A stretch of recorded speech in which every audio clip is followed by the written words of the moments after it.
Hello friends, welcome to study India. और आज जो हमारा टॉपिक है, ठीक है, वो इंडियन कॉन्स्टिट्यूशन का जो हमने सीरीज़ चलाई थी उसमें फंडामेंटल राइट्स, ठीक है, यानी मूल अधिकार जो हमारे संविधान में पार्ट 3 यानी भाग 3 में है और आर्टिकल 12 से 35 इसके बारे में हम पूरी डिटेल में जानेंगे। तो जो मूल अधिकार है इसकी कम से कम 3 वीडियो आएंगी, ठीक है। और इस वीडियो में हम सिर्फ पहले मूल अधिकार के बारे में जानेंगे, उसके बाद हम आर्टिकल 12 और आर्टिकल 13 का इसमें जिक्र करेंगे, ठीक है। बाकी जहाँ से शुरू होता है मेन, ठीक है, 14 से लेके 35 तक वो हम नेक्स्ट जो 2 वीडियोज़ आएंगे इससे पार्ट 2 और पार्ट 3 मूल अधिकार की उसमें देखेंगे, ठीक है। तो शुरू करते हैं, ठीक है। इससे पहले हमने जो भाग 1 है, ठीक है, संघ और उसके क्षेत्र यानी यूनियन एंड इट्स टेरिटरी, और इसके अलावा जो सिटीजनशिप नागरिकता भाग 2 5 से 11 आर्टिकल, उस पर एक वीडियो जो है अपलोड कर दी है, आप जाके उसे ज़रूर देख सकते हैं। और भी हमने जो है कॉन्स्टिट्यूशन की 20 से ऊपर वीडियो अपलोड कर दी हैं जो परीक्षा में बहुत हेल्पफुल है, ज़रूर आप देखिए उसे। और चैनल पर नए हैं तो ज़रूर सब्सक्राइब करें, ठीक है। तो शुरू करते हैं बिना देरी के फंडामेंटल राइट्स यानी मूल अधिकार, ठीक है। तो फंडामेंटल राइट्स जो है मूलभूत अधिकार जिसे कहते हैं हम, संविधान में इसकी जो जगह है वो है भाग 3 यानी पार्ट 3 में आर्टिकल 12 से 35। तो डायरेक्ट क्वेश्चन यहाँ से पहले ही पुटअप हो जाता है कि भाग 3 में संविधान में क्या है या फंडामेंटल राइट्स किस भाग के अंतर्गत है, किस आर्टिकल में है। तो ये पहला क्वेश्चन आपका यहाँ से तैयार हो जाता है। और सोर्स की बात करें तो कौन से देश के संविधान से इसे लिया गया, तो United states of America, USA. देखिए, इसे मैग्ना कार्टा ऑफ इंडिया यानी भारत का मैग्ना कार्टा भी कहते हैं, ठीक है। यानी मैग्ना कार्टा का जो मतलब होता है उसका मतलब होता है अधिकार, ठीक है। तो देखिए, मैग्ना कार्टा का जो कॉन्सेप्ट सबसे पहले आया वो 1215 में आया ब्रिटेन से। ओके, ये आपको ज़रूर याद रखना है, क्योंकि ये मैग्ना कार्टा जो वर्ड है ये वैसे स्पेनिश वर्ड है, ठीक है, लेकिन इसका जो कॉन्सेप्ट 1215 में ब्रिटेन ने इसे यूज़ किया था। और यूएसए जो है वहाँ से हमने मूल अधिकार लिए थे, ये आपको याद रखना है। अब देखिए, मूल रूप से संविधान में 7 मूल अधिकार थे, ठीक है। जब संविधान हमारा बना था, लागू हुआ था 26 जनवरी 1950 में, तो उस टाइम 7 मूल अधिकार दिए गए थे, ठीक है। तो उसमें से जो संपत्ति का अधिकार है, ठीक है, उसे जो पहले आर्टिकल 31 में था उसे 44वें संशोधन 1978 के तहत मूल अधिकारों की सूची से हटा दिया गया और इसे संविधान के भाग 12 के आर्टिकल 300 क के तहत कानूनी अधिकार बना दिया गया, ठीक है। तो ये क्वेश्चन बहुत पूछता है, ठीक है, संपत्ति का अधिकार को किस संविधान संशोधन द्वारा हटाया गया और किस मूल अधिकार को हटाया गया, ये सारे क्वेश्चन जो है बार बार पूछे गए हैं, ठीक है। और मूल रूप से कितने मूल अधिकार थे ये भी क्वेश्चन पुटअप होता है, ठीक है। तो अभी तो इसमें 6 मूल अधिकार हैं, ठीक है। अब देखिए, मूल अधिकार जो हैं वो सारे मूल अधिकार जो हैं वो तो हमारे देश के नागरिकों को प्राप्त है ही, लेकिन विदेशियों को कुछ अधिकार प्राप्त हैं, ठीक है। तो उसका हम जिक्र करेंगे अगले वीडियो में, ठीक है। जितने भी हमारे देश के नागरिक हैं उनको मूल अधिकार पूरे प्राप्त हैं ये सब। देखिए, वर्तमान में 6 हैं, इनके नाम हम अब देख लेते हैं एक बार। आप देख सकते हैं समता का अधिकार, ठीक है, right to equality, article 14 to 18 इसके अंतर्गत आते हैं। और सेकंड है स्वतंत्रता का अधिकार, ठीक है, right to liberty, article 19 to 22। इसके अलावा जो है तीसरा है शोषण के विरुद्ध अधिकार, ठीक है, ये आपको याद रखना है, आर्टिकल 23 और 24 इसके अंतर्गत आते हैं।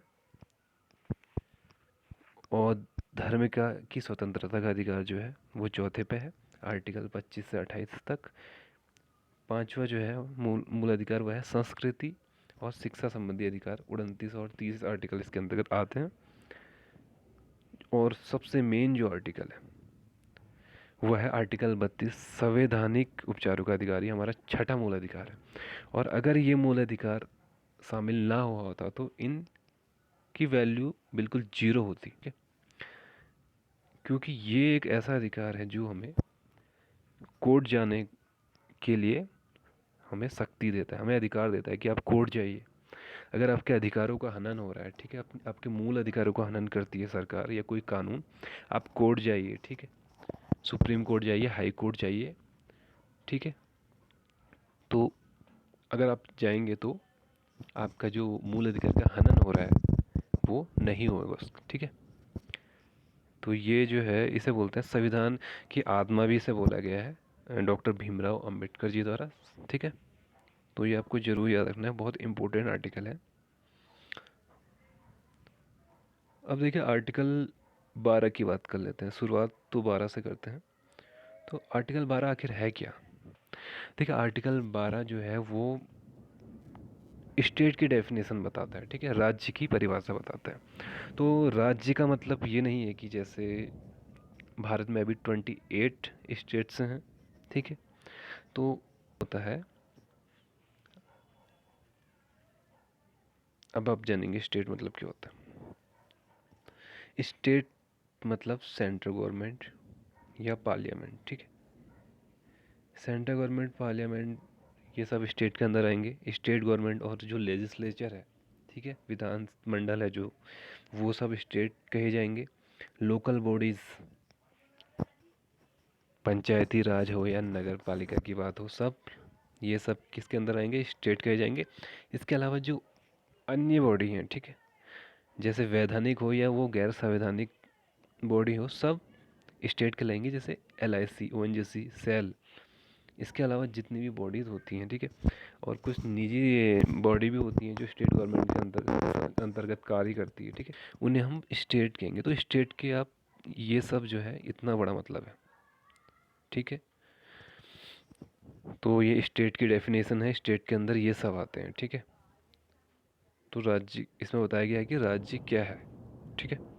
अब हम चलते हैं इस आर्टिकल 13 क्या बात करता है। देखिए आर्टिकल 13 क्या है, जो फंडामेंटल राइट्स हैं, ठीक है, मूल अधिकार, अगर इनसे असंगत और इनका अल्पीकरण करने वाला कोई विधियाँ होंगी तो वो शून्य हो जाएंगी, ठीक है। ये न्यायिक समीक्षा योग्य है, ठीक है। तो एक हिसाब से आप देखा जाए तो जुडिशियल जो बोलते हैं रिव्यू, ठीक है, न्यायिक समीक्षा जो है वो आर्टिकल 13 के अंदर आता है, ठीक है। आर्टिकल 32 में इसमें सुप्रीम कोर्ट को पावर दी गई है, और आर्टिकल 226 के तहत हाई कोर्ट को ये पावर दी गई है कि किसी विधि को मूल अधिकार का उल्लंघन होने के आधार पर गैर संवैधानिक और अवैध घोषित कर सकते हैं। कौन? सुप्रीम कोर्ट और हाई कोर्ट, ठीक है। और इसका जो ताज़ा एक मैं अच्छा एग्जांपल दे सकता हूँ आपको, NJAC, ठीक है, नेशनल जुडिशियरी अपॉइंटमेंट कमेटी, ये बनाई गई थी, 99 संविधान संशोधन एक्ट के तहत। तो उसमें क्या हुआ, जो ये बॉडी बनाई गई, इसमें जज को चुनने वाली जो कमेटी थी, उसमें जो है ये जो है इसमें व्यवस्थापिका जिसे बोलते हैं, 3 जो पिलर होते हैं मेन, न्यायपालिका, विधायिका और कार्यपालिका। तो उसमें जो है अब देखिए कोई जज को अगर हमारे ही उसमें जो पॉलिटिक्स उसमें इन्वॉल्व हो जाएगी किसी जज को चुनने में, तो उसमें क्या होगा, उसमें पारदर्शिता नहीं होगी। तो NJAC भी कुछ ऐसी ही था। इसमें क्या था, ये सेंट्रल गवर्नमेंट के जो कुछ मंत्री थे, कानून मंत्री या और कुछ, वो भी इस कमेटी में शामिल होते थे और वो डिसाइड करते थे कि जज कौन बनेगा। तो इसे बिल्कुल शून्य कर दिया गया, इसको हटा दिया गया, ठीक है। अभी कॉलेजियम नियम है। तो ये है, ठीक है, आर्टिकल 13। अब आर्टिकल 13 में बोला है कि विधि, ठीक है, अगर कोई ऐसी विधि होती है जो मूल अधिकारों का अल्पीकरण करती है या उसका असंगत होती है उससे, तो वो शून्य अवैध घोषित कर दी जाएगी। तो उसमें बताया गया है कि विधि का क्या मतलब है, कानून क्या है। तो इसमें स्थायी विधियाँ आती हैं, अस्थायी विधियाँ भी आती हैं, प्रत्यायोजित विधान भी आता है, ठीक है। तो स्थायी विधियाँ कैसी हो गई, जिस पार्लियामेंट और विधानमंडल, ठीक है, लेजिस्लेचर में आप देखते होंगे कि कानून बनते रहते हैं, ठीक है। लोकसभा में कानून जाता है पहले बिल, उसके बाद राज्यसभा में जाता है, ठीक है, या राज्यसभा में पहले आता है, फिर लोकसभा में, फिर लास्ट में राष्ट्रपति साइन करते हैं और वो जो बिल है वो एक अधिनियम बन जाता है, एक्ट बन जाता है। तो ये स्थायी विधियाँ कहते हैं। वैसी जो स्टेट में भी ऐसी विधियाँ बनती हैं, ठीक है। और अस्थायी विधियाँ क्या होगी? अस्थायी विधियाँ मतलब अध्यादेश। राज्यपाल और राष्ट्रपति जो है आर्टिकल 123 के तहत राष्ट्रपति को शक्ति है कि वो अध्यादेश जारी कर सकता है। वैसे राज्य को 213 के तहत आर्टिकल ये शक्ति है कि वो अध्यादेश जारी कर सकता है, ठीक है। अध्यादेश भी एक कानूनी है, लेकिन वो अस्थायी है, अस्थायी विधि में आ गया। एक होते हैं प्रत्यायोजित विधान, ठीक है। उस मतलब वो उसे हम कार्यपालिका विधान भी कह सकते हैं, ठीक है। जैसे कैसे? उसके अंतर्गत अध्यादेश आ जाता है, ठीक है। देख, कोई भी गवर्नमेंट का ऑर्डर है वो आ जाता है, कोई उपविधि है, नियम बना रहा है अगर कोई गवर्नमेंट, वो आ जाता है। विनियम है, ठीक है, कोई रेगुलेशन बना रहा है, अधिसूचना, नोटिफिकेशन गवर्नमेंट के, ये सब क्या है? प्रत्यायोजित विधान कहे जाते हैं, ठीक है। मतलब कार्यपालिका द्वारा इसे बनाया जा रहा है। तो ये सब विधि के अंतर्गत आ जाता है इतना सारा, ठीक है। ये आपको या मतलब आपको समझ में आना चाहिए, ठीक है। अब देखिए आर्टिकल 13 जो घोषित करता है वो रियल में क्या करता है? संविधान संशोधन कोई विधि नहीं है, इसलिए चुनौती नहीं दी जा सकती, ठीक है। आर्टिकल 13 में ये भी कहा गया है कि संविधान संशोधन क्या है? कोई विधि नहीं है, इसलिए इसे चुनौती नहीं दी जा सकती। लेकिन एक बहुत बड़ा मामला आपको पता होगा, केशवानंद भारती मामला 1973, बेसिक स्ट्रक्चर यानी मूल संरचना से जुड़ा है ये संविधान की। तो 1973 में सुप्रीम कोर्ट ने जब कहा कि केशवानंद भारती मामले में कि अगर मूल अधिकार का हनन होता है, ठीक है, उस आधार पर संविधान संशोधन को चुनौती दी जा सकती है। यही यदि वह मूल ढांचे के खिलाफ हो, उसे अवैध घोषित किया जा सकता है। देखिए 1973 से पहले आप देखा होगा बहुत से मामले आए हैं, ठीक है। तो बहुत से मामले उसमें आए हैं, और उसमें क्या होता था कि लोग याचिका करते, कोर्ट में जाते थे, और वो उस टाइम संविधान संशोधन होते रहते थे, तो वो संशोधन को कोर्ट में चैलेंज करते कि हमारे इसमें मूल अधिकार का उल्लंघन हुआ है या हनन हुआ है। तो कोर्ट जो है पहले उसे तब वो मानता था कि संविधान संशोधन क्या है? एक विधि नहीं है, मतलब एक कानून नहीं है। तो तो आपको अधिकार नहीं है कि आप कोर्ट में संविधान संशोधन को चैलेंज करें। लेकिन 1973 का एक जो बहुत ही इम्पोर्टेंट, ठीक है, डिसीजन जो आया 19 केशवानंद भारती मामला, बहुत हाईलाइटेड मामला था, ठीक है। 13 मेंबर की इसमें कमेटी थी, ठीक है। तो जजेस की जो पैनल था वो 13, सबसे बड़ा आज तक जो है वो इसी मामले में है, 13 मेंबर का पैनल, जिसमें से 7-6 से इसमें वोटिंग हुई और डिसीजन लिया गया कि बेसिक स्ट्रक्चर का इसमें अवधारणा आई, कॉन्सेप्ट जो आया बेसिक स्ट्रक्चर का, इसी मामले से आया। उसमें क्लियर कहा गया कि संविधान संशोधन के में भी को भी चैलेंज किया जा सकता है अगर ये मूल अधिकार को हनन करता है, या संविधान की मूल संरचना जो है बेसिक स्ट्रक्चर उस पर क्या करता है, उसके खिलाफ हो, ठीक है। तो ये है। तो आज हमने पूरा कंप्लीट करा। सबसे पहले हमने मूल अधिकार की बात करी, उसका पूरा डिटेल जाना, और उसके बाद हमने आर्टिकल 12 और 13 की बात करी, ठीक है।